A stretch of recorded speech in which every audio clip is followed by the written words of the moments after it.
I'm Steve Green, this is Trifecta, and for my segment this week, we're going to do something just a little bit different. Our friends and sometimes opponents on the left say they like a good dialogue, and I have to admit that we on the right might not always be so good at listening to our friends on the left. So let's open a dialogue. Let's talk. I'm going to want to hear from you, but we'll get to that at the end of the segment. Meanwhile, let's bring on Bill Whittle and Scott Ott and get this conversation started. Gents, what I've noticed is that our two sides, we tend to talk past each other. We think they're all soft statists and closet fascists, and they think we're racist who want to push grandmas off, well, of any color, off the cliff. So what I want to do today is to set our goal lines, our political boundaries, so maybe we can get past the name calling and get to an honest debate, the kind of thing a Republican democracy needs to survive. What I want to know from you two is what my compatriots feel is the proper role for government in general, how big the federal government should be in particular, and what should be left up to the states. Bill, I want to start with you, and then I'm going to have a quick follow-up question for you. So as briefly as you're able, share your ideal vision of state and federal government for this country. There's not much to say about this, Steve. It's in a document that was ratified by the states. It's been every president who's ever taken office has sworn an oath to defend it. You know, every legislator who's ever violated the basic tenets of it also swore an oath to protect it. Doesn't need any refinement, and it doesn't need any adjustment. It protects the liberals as well as the conservatives. It protects progressives as well as it protects libertarians. As far as my response to the size of the federal government should be the size as outlined in the U.S. Constitution, which limits the powers of the government very specifically, doesn't allow any nonsense like introductory phrases like the common welfare or the common good or the furniture clause that says there's a chair in the building, so therefore let's make 400 million chairs at the cost to the public and distribute them around the world. Doesn't do anything like that. It has a series of powers that are allocated to the federal government. Those powers not allocated to the federal government are reserved unto the states or unto the people. It's not so hard to figure out. That's what I believe, and that's what I'm standing for. Quick follow-up for you, Bill. Given all the good, the real good that's been done with programs that aren't mentioned in the Constitution, like Social Security and the Civil Rights Act of 1965, how do you counter charges of wanting to kill old people and wanting to bring back Jim Crow and all the rest of the BS? Well, first of all, I'm not impressed with Social Security. I mean, Social Security is functioning now, and people are getting Social Security checks, but it's already up to there's no discussion about this, Steve. The American people were sold a program, in the case of Social Security, where a portion of their check, their paycheck, would be put in trust for them and given back to them at the end of their working careers. The fundamental problem with this model is that the money is not there anymore. The Congress critters of both parties have spent it. They've spent everything else as well. It's gone. It doesn't exist anymore. So now we're stuck with these obligations for debts that we owe people because, unlike other entitlement programs, this is, in fact, something that people paid into and should get back out. So I'm not sure you want to bandy Social Security around as one of these great untrammeled successes. There's any number of other ways to save for retirement, among other things, and to deal with the consequences of being sick and infirm. You know, I'm sorry, what was the second part after Social Security? I kind of blacked out when I heard Social Security eliminating Jim Crow through the Civil Rights Act. Big success, but not actually mentioned in the Constitution. The Civil Rights Act didn't produce anything that wasn't produced by the 13th Amendment. The 13th Amendment outlawed slavery. The amendments immediately after the Civil War did all of those things. They extended the franchise to black Americans. They eventually extended the franchise to women Americans.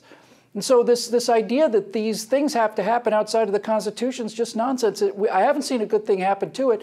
We got all these programs of the New Deal that have now set up half of our country to be dependent on the other half. Half of our country is dependent on the other half. And these numbers won't hold up. You know, the more people that are in the cart, the fewer people there are pulling the cart.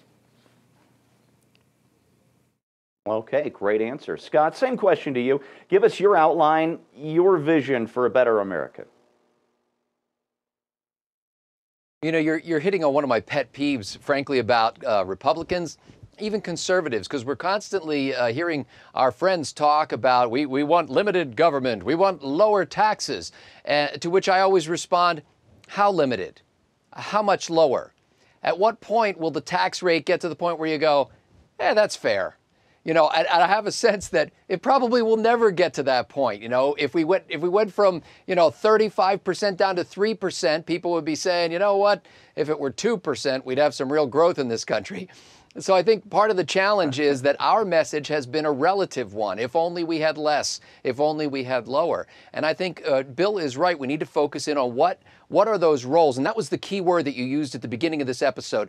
What's the proper role of the federal government? What's the proper role of state government? And what's the proper role of local government, whether that's a county, a city, a township, a school board, whatever it is.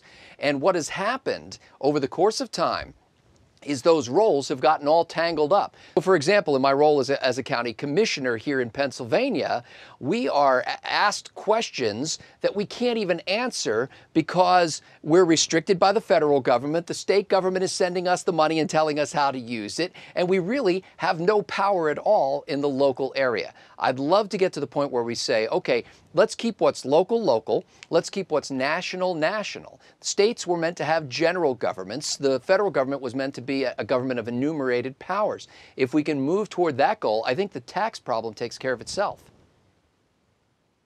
Well, Scott, your follow-up, how do you take us there? How do you eliminate these roles for the federal government without throwing grandma under the bus? Well, and I think part of it is transitioning away. You know, when you hear things like the federal government is going to block grant monies to the states, or the state is going to block grant money to the local government, to me, that's a step. That's an increment. That's a baby step that says, okay, we're moving in the right direction. Where the problem is that the money shouldn't be going through Washington, D.C. in the first place. So if you send the money to Washington, D.C., you're introducing a level of bureaucracy, a layer of mismanagement and waste.